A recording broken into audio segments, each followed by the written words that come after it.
कि हमरा कमरों में सड़िया पहना दिए राजा जी।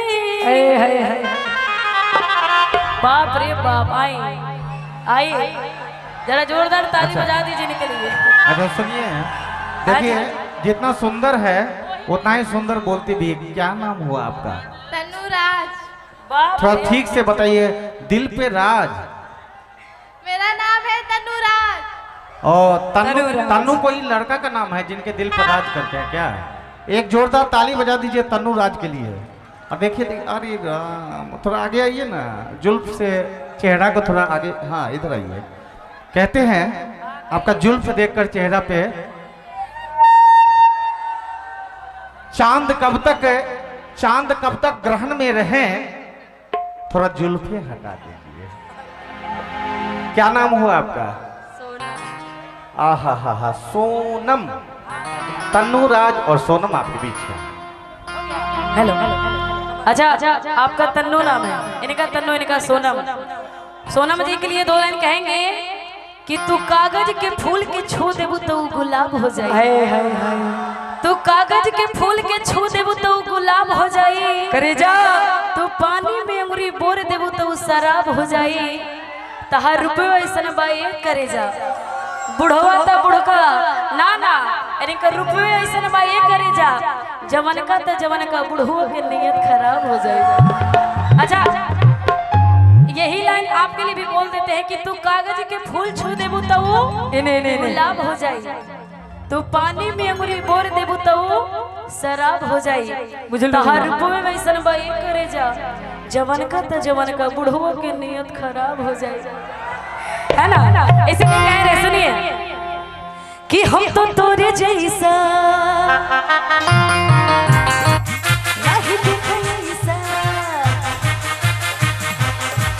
हम तो तोरे जैसा नहीं देखे ऐसा, हम तो तोरे जैसा नहीं देखे ऐसा।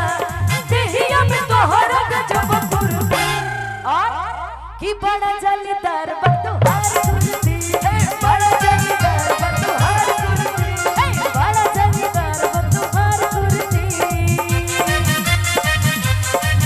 हम तो तोरे जैसा नहीं दिखा ऐसा, हम तो तोरे जैसा नहीं दिखा ऐसा, हम तो तोरे जैसा नहीं दिखा ऐसा। देखिए मैं तो हो जरा इधर भी आइए, इधर भी ध्यान देना है ना। आइए देखते हैं कि देखिए मैं तो हो को जब फुर्ती और कि बड़ा जलीदार बतुहार कुर्ती, बड़ा जलीदार बतुहार कुर्ती।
किसी एक को पसंद कर लीजिए, जरा रात भर आपके लिए यही रहेगा, पूरा रात खड़ा रहेगा।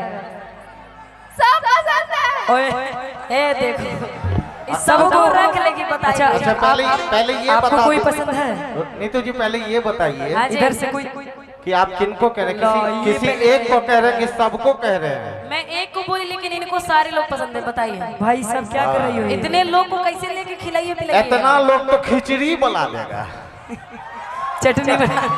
और आप क्या कह रहे थे? तभी मैं थोड़ा व्यस्त हो गया था। आप क्या कह रहे थे? बूढ़े की बात कह रहे थे? हाँ जी, बूढ़े की बात कर रहे थे। अरे कौन कहता कि बूढ़े इश्क नहीं करते? करते हैं। कौन कहता है कि बूढ़े इश्क नहीं करते?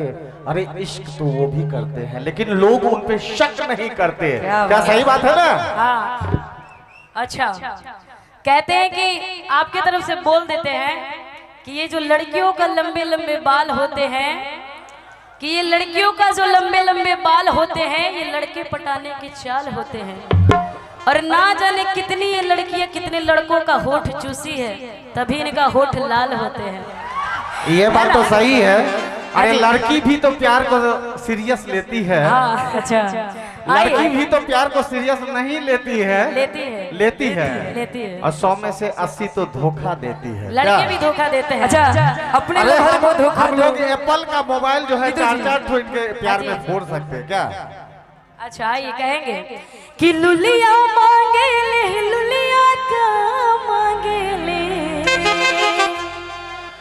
लुलिया मांगे ले, लुलिया का मांगे ले, और कि लुलिया तोहरे जैसन लमार भाता, लुलिया तोहरे जैसन लमार भातार मांगे ले, और मांगे ले लुलिया पार मांगे ले, और मांगे ले लुलिया पार मांगे ले, लुलिया तोहरे जैसन लमार भातार मांगे ले, लुलिया तोहरे जैसन लमार भातार मांगे ले।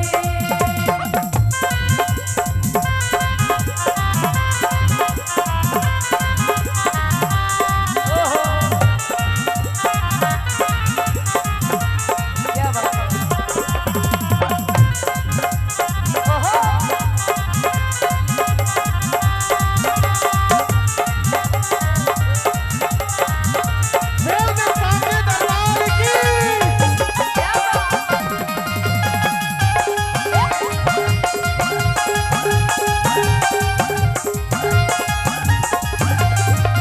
नीतू जी एक लाइन आता है इसमें। आज नाई दादा हमरा जाइब राती में, नाई दादा हमरा जाइब राती में, कौन चलेला माया जी बराती में, आज नाई दादा हमरा जाइब राती में,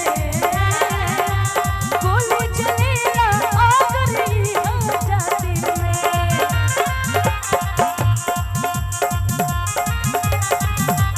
क्या बात? हेलो मजा थोड़ा सा फोटो दीजिए।